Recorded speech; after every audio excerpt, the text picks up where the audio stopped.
दिगंबरा दिगंबरा श्रीपाद वल्लभ दिगंबरा जिल्हा सोलापूर तालुका बार्शी. माझ्या सुनेला 2013 पासून मनोरुग्णाच्या गोळ्या चालू होत्या. मग आम्ही भरपूर दवाखाने केले, कुठं फरक पडला नाही, काय नाही.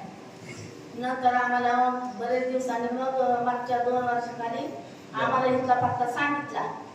मग आम्ही इथं तिला घेऊन आलो, तरी तिचं मन स्थिर नव्हतं, खाली काय बसत नव्हती, सारखं इकडे तिकडे फिरायची. तरी आम्ही तशाच 5 वाऱ्या केल्या आणि 5 पारायण केले.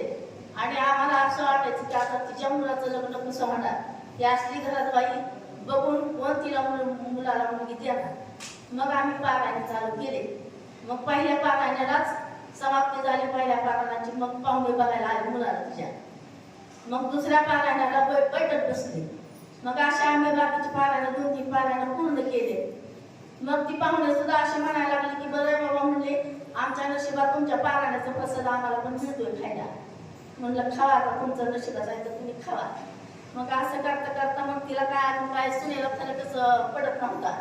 मग तिच्या मुलाचं लग्न झालं तरी तिला म्हणजे एवढं काय असं जाणवत नव्हतं की माझ्या मुलाचं लग्न आहे, की मी इकडं तिकडं मिरवायला करावी लग्नासुद्धा तिला काय एवढं समजत नव्हतं. मग सून घरात आल्यावर ती लक्ष्मीच्या रूपानं आली. मग तिनं घरात आल्यावर मग थोड्या दिवसांनी फरक पडला. मग आम्ही समजतो महाराजांचा आशीर्वाद आणि लक्ष्मीची कृपा. आम्ही अशा दोन्ही गोष्टीवर भरोसा देऊनच आम्ही चालतो. आता माझी सून चांगली झाली.